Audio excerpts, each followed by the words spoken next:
Welcome to Imperial China. Historians divide Chinese history into periods ruled by dynasties or ruling families.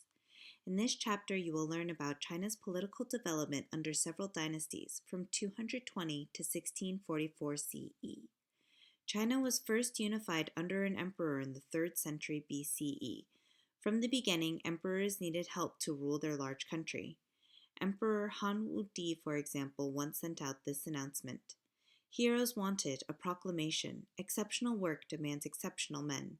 We therefore command the various district officials to search for men of brilliant and exceptional talents to be our generals, our ministers, and our envoys to distant states. Over time, Chinese emperors tried several ways of finding qualified people to administer their government. One method was to rely on an aristocracy of wealthy landowners. Emperors like Han Wudi, however, preferred to choose their officials for their merit or worth. During the Han Dynasty, candidates for government jobs had to prove their knowledge and ability by passing strict tests. As a result, a class of scholar officials evolved. Under later emperors, this system developed into a meritocracy, or rule by officials of proven merit. In the 13th century CE, a nomadic people called the Mongols built a great empire in Asia. Toward the end of the century, the Mongols took over China. Under Mongol emperors, government officials were foreigners. Under this government by foreigners, some officials were Mongol friends and relatives of the emperor. Others were trusted people from other lands. In 221 BCE, Prince Zheng, the head of the state of Qin, became the first Chinese ruler to claim the title of emperor. He took the name Qin Shi Huangdi, which means first emperor of Qin. From that time on, China generally had an imperial government headed by an emperor or sometimes an empress. Chinese emperors named a relative, often a son, to become emperor after their deaths. In this way, they established a dynasty or a line of rulers from the same family. From ancient times, Chinese rulers based their right to govern on the mandate of heaven. According to this idea, heaven had chosen a particular dynasty to rule. The Chinese believed that heaven supported the dynasty for as long as the emperor ruled well. Natural disasters such as floods, famines, plagues, and earthquakes were taken as signs that heaven was displeased. If an emperor ruled badly and lost the mandate of heaven, the people could overthrow him. This table lists the imperial dynasties that ruled China between 221 BCE and 1644 CE. In this unit, you'll focus on the dynasties that followed the Han Dynasty. The Han Dynasty of ancient China held power for more than 400 years.